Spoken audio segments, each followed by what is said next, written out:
yang kami hormati, berikutnya marilah kita simak bersama tentunya di kesempatan hari ini sambutan dan arahan Gubernur Jawa Barat yang terhormat Kang Deddy Mulyadi, kami silakan.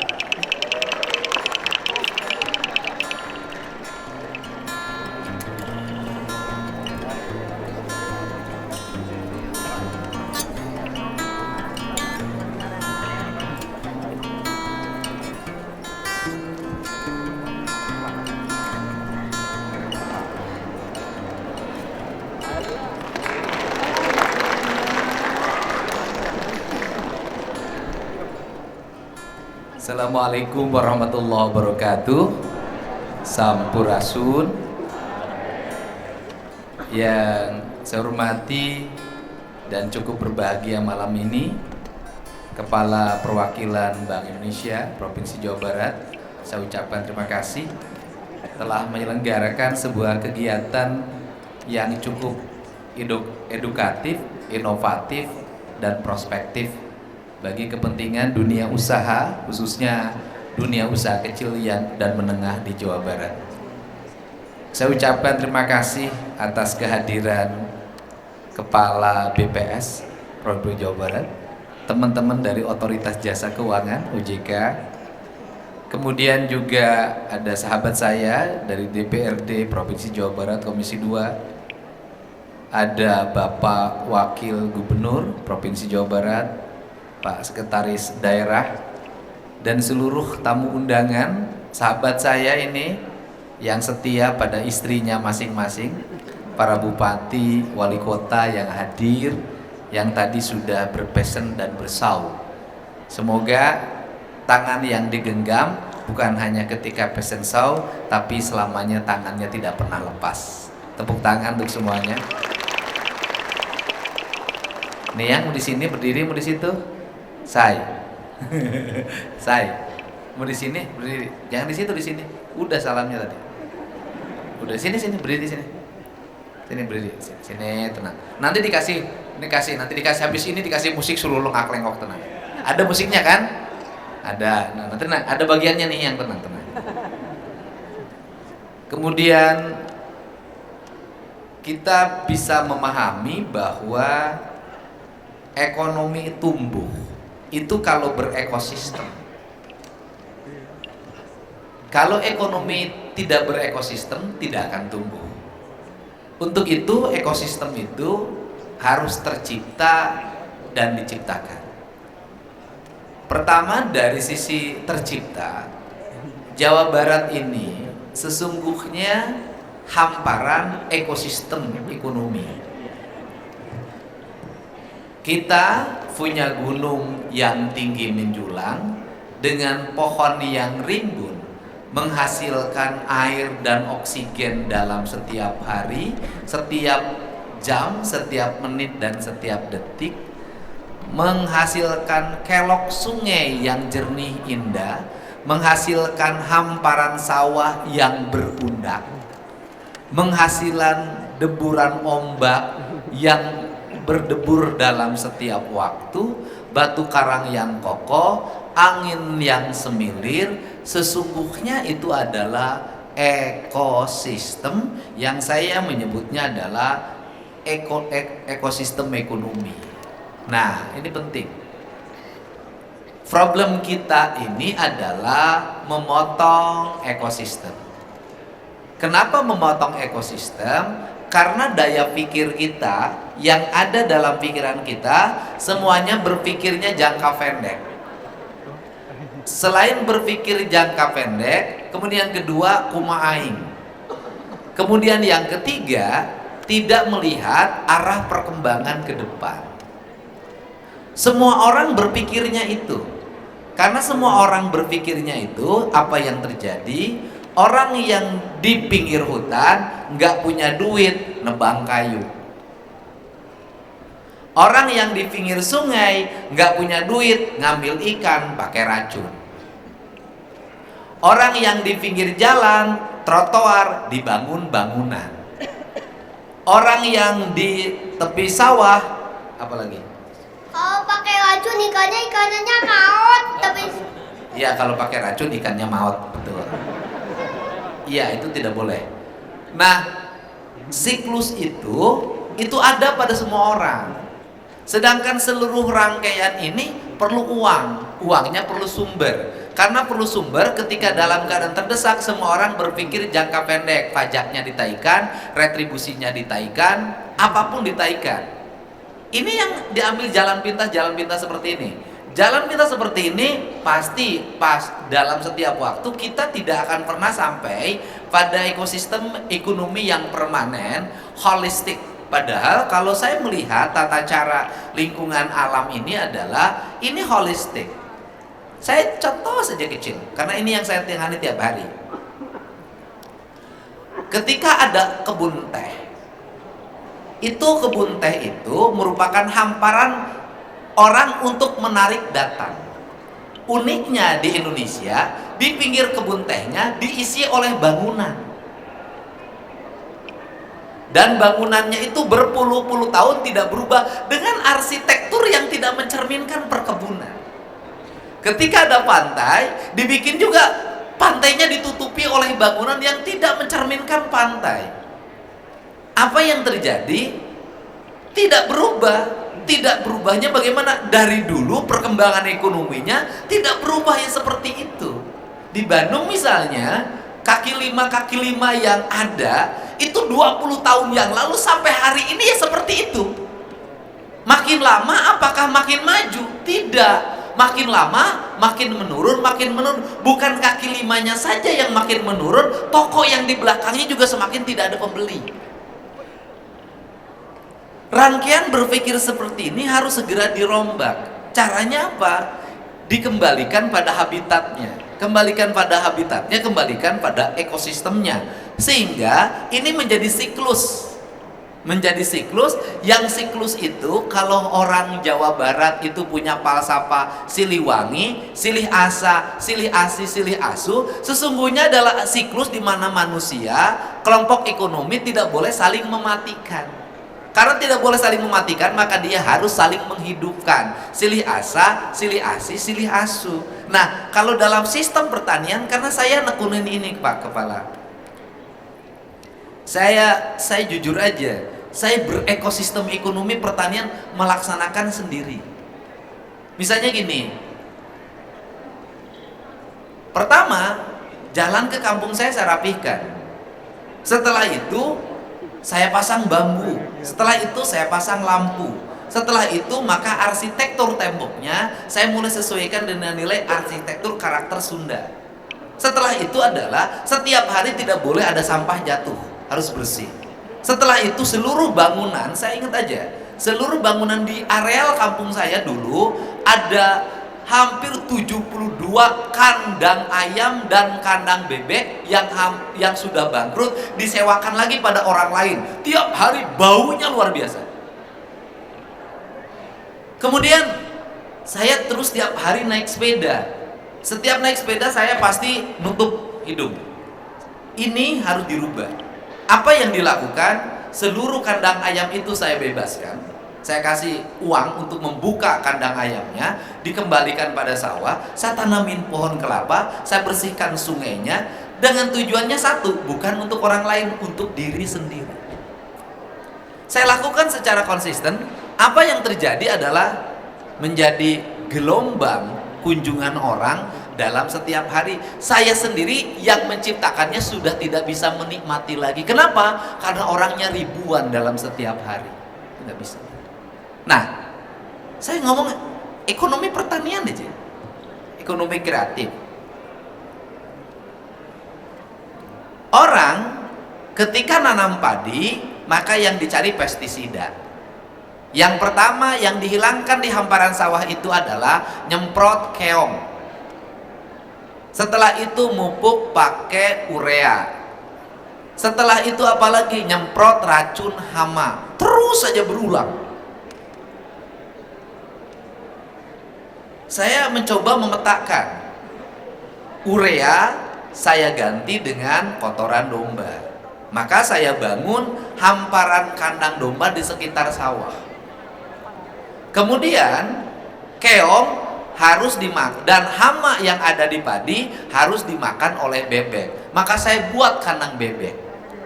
Setelah itu bajak sebagian harus pakai kerbau. Saya siapkan kandang sapi dan kandang kerbau, dan kemudian hama bisa disemprot dengan kencing dari domba dan sapi, maka saya tampung itu. Lingkungan di sekitar memerlukan energi, maka saya gunakan energi kotoran sapi itu berubah menjadi biogas. Apa yang terjadi? Sawah bersih dari keong tiap hari lahir telur. Sawah tidak perlu menggunakan pupuk, tiap hari lahir sapi dan lahir domba. Kemudian apalagi setelah itu? Seluruh ekosistem menjadi hidup, hamparan pandangan alam menjadi sangat indah. Kabut turun. Kenapa? Iklimnya sudah baik, udara menjadi bersih. Apa yang didapat di situ? Kalau Sabtu dan Minggu mungkin orang lain main golf, saya tidak. Saya berjalan kaki di sawah karena hamparan hijau itu lebih indah dari lapangan golf. Kalau pikiran ini dikembangkan, satu kepala desa atau satu camat membangun ekosistem ini, ada 600 ekosistem ekonomi. Kalau ada kepala desa, satu kepala desa mengembangkan ini di satu areal pribadinya saja ada 5.600 titik. Maka ini akan menjadi energi. Energinya apa? Ada dua hal. Satu, energi bagi dirinya lahir yang disebut dengan kesehatan berbasis spiritualitas. Kan ini yang penting. Jadi ini ada pandangannya cara beda. Spiritualitas dalam pandangan saya adalah memandang hamparan alam yang terjaga, terkelola, kemudian berbasis pada kelestarian semesta. Maka purnama bagi saya adalah hamparan spiritualitas.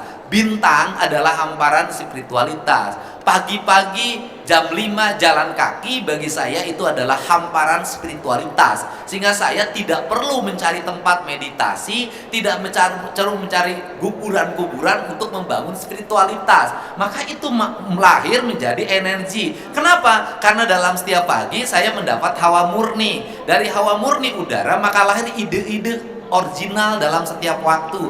Ditambah stimulus dalam setiap hari dalam bentuk vitamin. Vitaminnya apa? Air putih, udara yang bersih, sinar matahari, makanan yang higienis.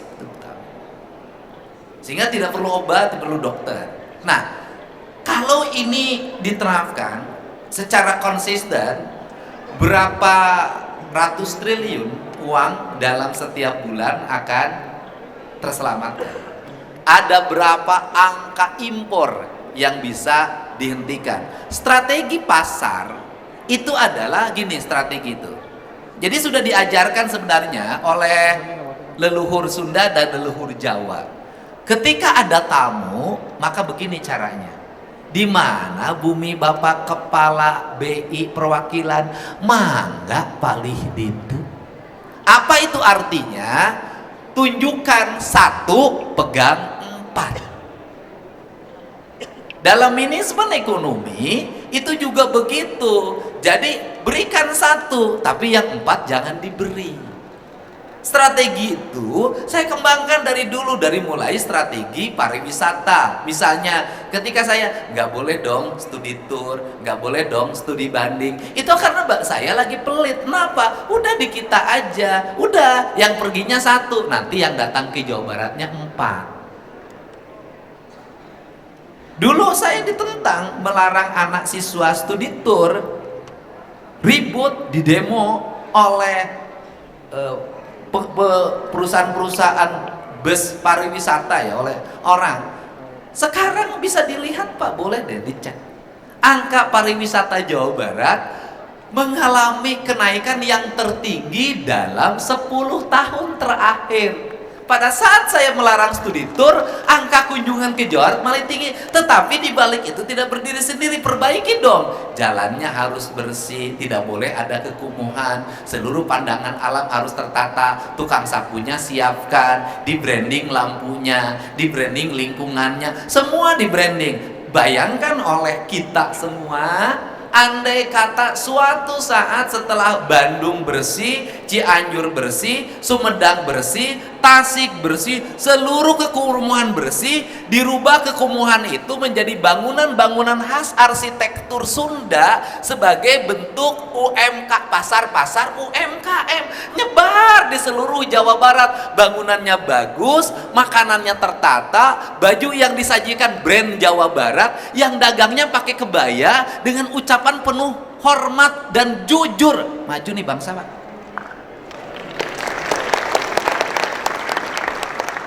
Kita ngomongin perkembangan UMKM nggak usah jauh-jauh deh. Silahkan pergi ke arah Nagreg, tukang tahu tiba heula tepi ka ayeuna nggak robah. Begitu saja. Pendapatannya makin naik, makin nurun, Pak. Kenapa? Jumlah tukang tahunya makin banyak, menyebar sekarang. Sekarang mohon maaf Pak Bupati Sumedang, Sumedang tidak bisa lagi dianggap sebagai pusat pengetahuan. Karena tahu Sumedang itu sekarang itu sudah nyebar di mana-mana. Tahu di depan rumah saya langgaran makan tahu pagi-pagi dan enak sekali nyebutnya tahu Sumedang, tapi di Jena di itu tuh di Subang. Apa problemnya? Ini salah. Bangsa lain ketika punya produk itu tidak pernah diceritakan resepnya. Belanda sampai hari ini punya pabrik namanya Iswes di Purwakarta, yaitu pabrik yang mengelola benih hortikultura, cabai segala macam. Tapi benihnya itu kalau dia nanam pohon cabai itu cabainya nggak ada bijinya. Artinya apa? Dia tahu kalau cabai ada biji, besok orang nanam cabai. Dia tutup itu. Orang Indonesia mah enggak. Begitu sukses berhasil manggis, diumumin ini manggis yang bagus, benih manggisnya dijual. Apa yang terjadi? Manggisnya ada di mana-mana, akhirnya mangisnya tidak laku lagi. Ini problem. Salak Pondok. Dulu Salak Pondok di Sleman, habis itu salak pondok itu ditanam di mana-mana. Dulu salak yang favorit kalau beli itu hanya ke Jogja, pulang bawa salak pondok itu sudah sesuatu yang luar biasa kebagian. Hari ini salak pondok dijual di pinggir jalan 10 ribuan sekilo. Downgrading. Kenapa downgrading? Orang Indonesia, pemimpin-pemimpinnya, lembaga-lembaganya, kalau ada produk satu unggul dan tembus ekspor, produk itu terus di mana-mana harus diproduksi. Justru yang terjadi bukan meningkat kualitasnya, ambruk. Salah. Jadi bagi saya, setiap daerah harus bertahan pada produk unggulannya. Produk unggulan itu hanya pada sebuah daerah, tidak boleh terlalu menyebar. Kenapa? Bayangkan kalau tahu Sumedang itu hanya didapat di Sumedang, maka orang makan tahu harus pergi ke Sumedang. Maka Sabtu Minggu Sumedang akan penuh oleh orang yang ingin makan tahu.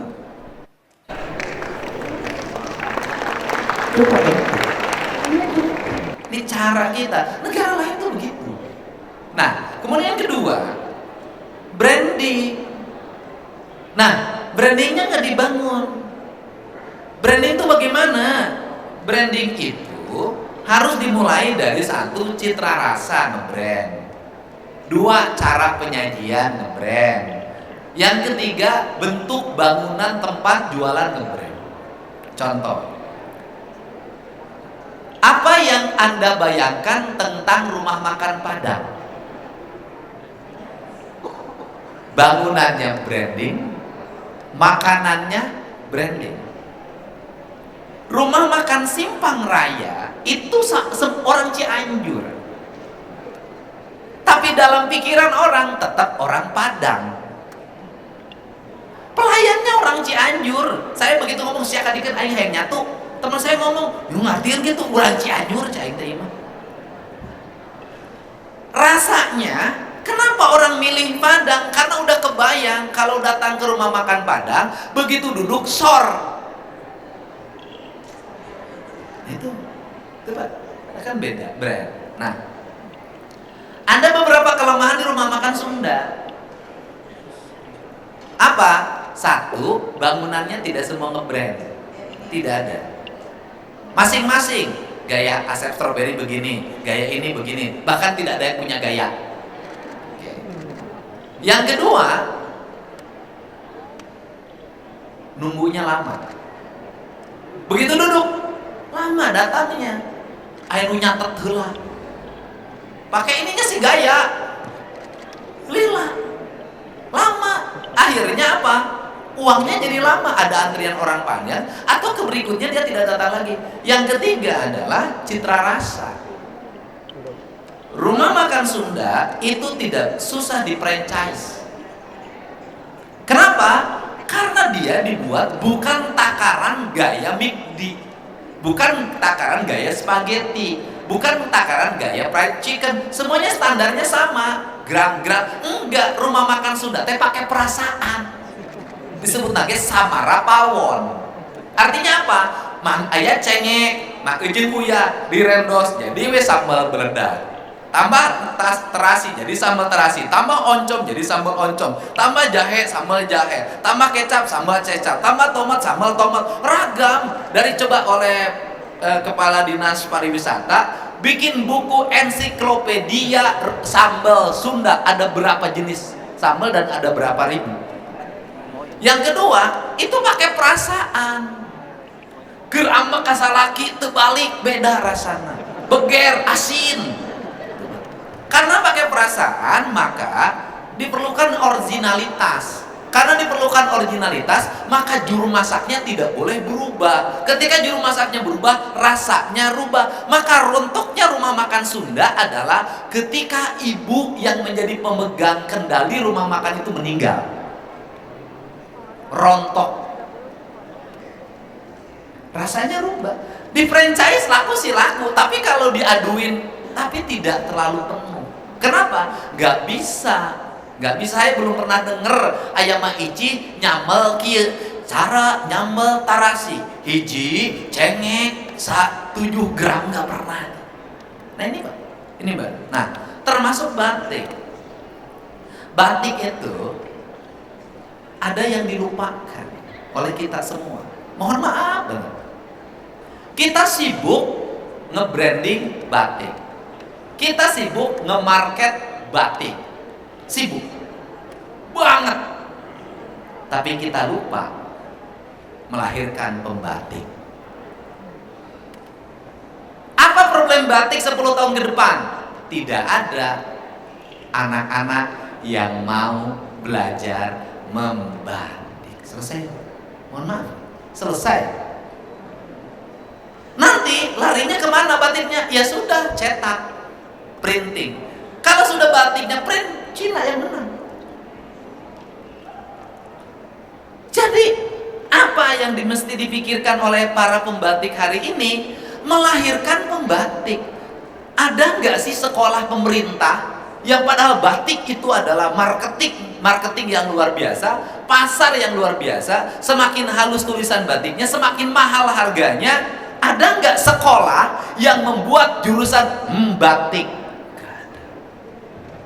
Lahir secara tradisi. Untuk itu caranya apa pemerintah? Ingat, tapi kadang-kadang pembatik ini dihargainya murah banget upahnya. Ini problem Pak. Batiknya mahal, tapi dari pembatiknya hanya 100.000, 200.000, 300.000, dijualnya 4 juta. Ini kan problem Pak. Originalitasnya nanti hilang. Untuk itu saya udah ngasih saran nih. Ini sekarang nih saya kasih saran lagi. Caranya bagaimana? Cari nenek-nenek, ibu-ibu yang masih membatik. Gaji, bila perlu saya ikut gaji. Kasih yang besar. Saksi sebulan 20 juta. Suruh ngajar membatik. Ini penting. Bikin perguruan batik. Paguron, karena batik lahir dari tradisionalisme. Bikin perguruan, ada muridnya 20 orang, dia ngajar terus dan ini terus. Kemudian ini masa depan. Pengrajin wayang golek, sebentar lagi hilang apa? Pengrajin wayangnya nggak ada. Tukang dagang banyak, yang memproduksi makin sedikit. Ini penting. Nah orang lain niru dengan apa? Cetak. Ini problem kita. Juru masak yang tradisional itu makin hilang. Yang nini yang rumah makan Sunda, yang tidak ada sekolahnya itu hilang. Tukang sambal enggak Pak, lulusan perguruan tinggi nggak bisa nyambal enak tuh, nggak bisa.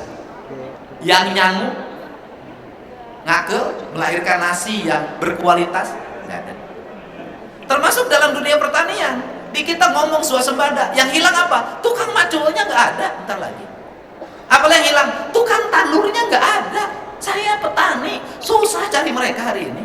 Apa? The lost generasi Indonesia ke depan adalah, mohon maaf, hilangnya orang yang berproduksi. Orang memilih bukan produksi, milihnya adalah dagang. Kalau dagang nggak ada yang produksi, mau jualan apa? Nah, ini yang harus dipikirkan. Nah, saya waktu jadi Bupati Purwakarta, karena sate Marangi, sambal dan sejenisnya itu adalah produk yang menghasilkan masa depan. Teknologi informasi kebanyakan taruhan saya. Kebanyakan hari ini. Yang dibutuhkan menurut saya adalah jurusan nyambel. Jurusan nyambel melahirkan franchise, rumah makan melahirkan banyak orang kaya, tapi sekolah tidak mau buka jurusan sambal karena gengsi. Ahli sambal bisa ini, meracik bumbu susah. Kenapa? Ada makanan hotel, sudah Eropa, sudah Amerika, gayanya beda. Ingat, makanan Sunda dibawa ke hotel bintang tetap tidak kena. Udahlah, saya tukang makan, nggak bisa. Nggak kena, tetap anu kena mah makanan Sunda mah di warung Maeroh. Cendol ini ada karakter. Nah, untuk itu penting ini menginisiasi untuk melahirkan produksi-produksi culture yang hari ini tidak ada dalam kurikulum, yang itu harus hidup. Makanya harus dibikin perguruan apa? Yaitu nanti ada perguruan sambal, dan semua mohon maaf itu lahir dari tradisi, dari culture. Produksi itu lahir dari culture. Nah, hari ini culture kita hilang. Culture membatik di rumah, culture memasak di rumah, culture mengukir di rumah, culture memahat di rumah, culture menggambar, melukis di rumah. Sudah makin gak ada culture itu, gitu loh. Kenapa? Karena itu diperlukan orang-orang yang sabar, orang-orang yang tekun. Maka menenun itu sudah makin gak ada. Hari ini pegangannya adalah HP, menulis saja harus cepat lewat HP. Nah, ini makanya pelajaran di sekolah namanya angitan, itu menjadi pelajaran dasar yang harus hidup lagi, nggak bisa. Karena itu cara mencapai kemajuan. Kemajuan itu harus dicapai dengan kesabaran.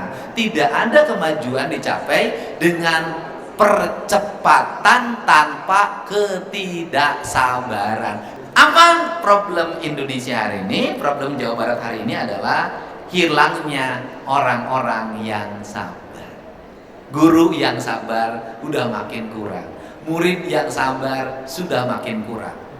Sopir yang sabar sudah makin kurang. Semuanya tidak sabaran dan pengen instan, cepat sampai tujuan. Ini problem. Dan makanannya pun instan. Ancaman penyakit, seluruh yang instan itu menjadi residu. Residunya apa? Penyakit. Semua penyakit yang terjadi di Indonesia karena instan. Pengen jadi pengusaha, pengen instan, akhirnya ngambil uang bank kebanyakan, usahanya kecil, besoknya disita, kan itu loh. Ini yang terjadi. Untuk itu ini yang ekosistem ekonomi. Nah, kemudian yang berikutnya adalah ke depan saya ingin nih BI nih punya uang. Kalau provinsi kan sudah tahu kita tidak punya uang untuk penyelenggaraan seperti ini. Nah, ke depan saya ingin mendorongnya adalah digeser. Misalnya tahun depan di Cirebon temanya batik.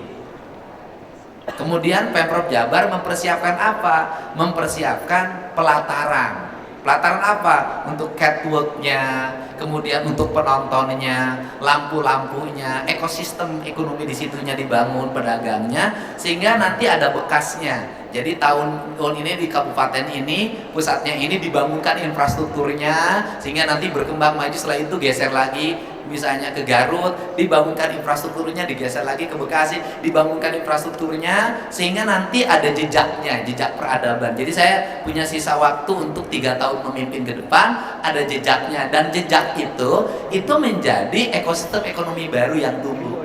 Cara meminisnya, karena ini diperlukan, karena pada akhirnya kalau dalam istilah sepak bola itu sekarang lagi tren, bukan Messi yang cari bola, tapi bola yang cari Messi, ya, gitu. Karena saya KDM, Kang Deddy Messi, penggemar Argentina. Nah, ini yang dibentuk, ekosistem harus dibentuk, dan tradisinya harus dibentuk. Untuk itu saya ucapkan terima kasih. Semoga seluruh dunia usaha di Jawa Barat mengalami pertumbuhan dan perkembangan, yang besar terus mengalami perkembangan, yang kecil tumbuh menjadi besar. Dengan cara itu saya ingin Jawa Barat bukan hanya menjadi pusat industri manufaktur, tetapi harus tumbuh dalam industri kreatif. Dan industri kreatif harus tumbuh dalam iklim hidup yang kreatif. Nah, iklim hidup yang kreatif ini harus menjadi bagian dari kehidupan masyarakat kita, maka harus melahirkan orang-orang kreatif. Maka sekolah harus menjadi pusat peradaban yang mengajarkan tentang proses produksi dan melahirkan orang-orang kreatif. Seluruh kreativitas itu karena pengalaman. Seluruh produk kreativitas publik di kita, mohon maaf, produknya bukan dibuat oleh orang sekolahan, tapi dibuat oleh orang-orang yang secara kultur dia menekuni itu sejak lama, dan kultur lahir dari spiritualitas.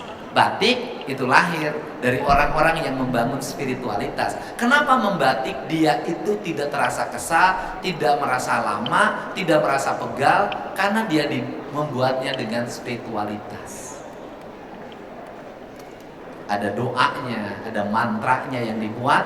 Dia lagi menceritakan tentang sesuatu, dia lagi membayangkan tentang sesuatu, dan bisa jadi dia lagi berdialog tentang sesuatu.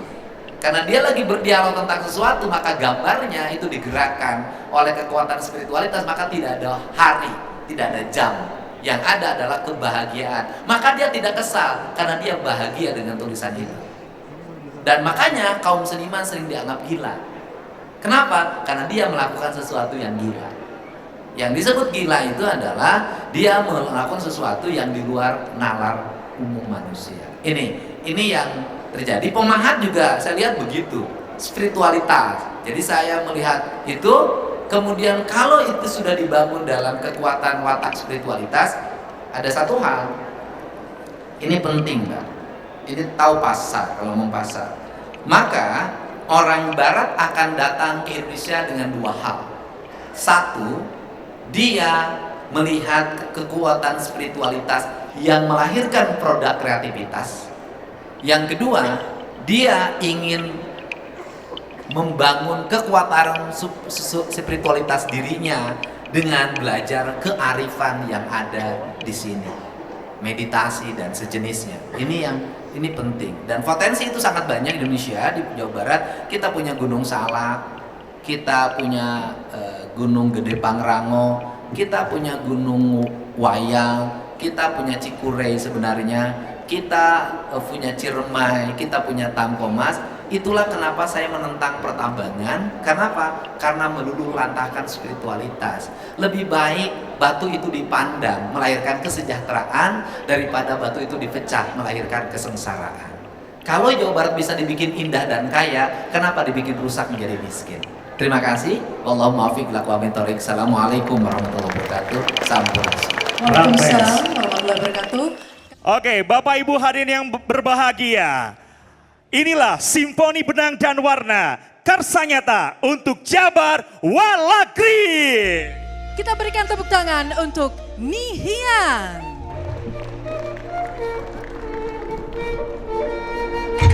Dengan balutan busana kebaya mencerminkan wanoja Sunda, dengan kain dari khas Sunda, wastra Jawa Barat. Hadirin yang berbahagia, berikan tepuk tangan untuk Nihian.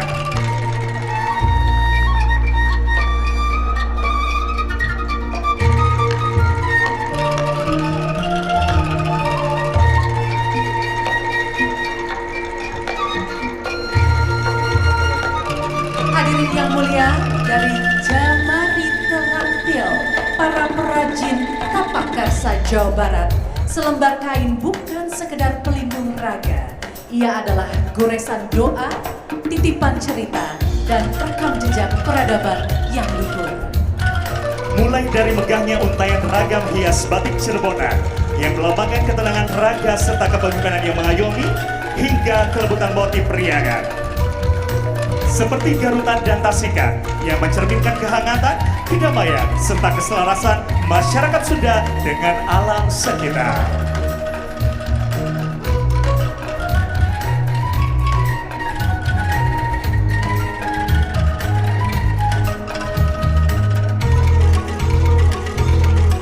Tidak hanya batik, ekosistem tenun ikat dan keunikan batik pesisiran yang dinamis turut melenggang di atas panggung Karsa hari ini. Setiap helai benang yang ditenun dengan presisi tinggi dan setiap goresan malam yang berani berbicara tentang konsistensi, inovasi, serta ketangguhan para pelaku UMKM 3. Boleh berikan tepuk tangan untuk mojang kita, Nihia. Luar biasa sekali penampilan Nihia malam hari ini. Dengan wastra Jawa Baratnya semakin cantik.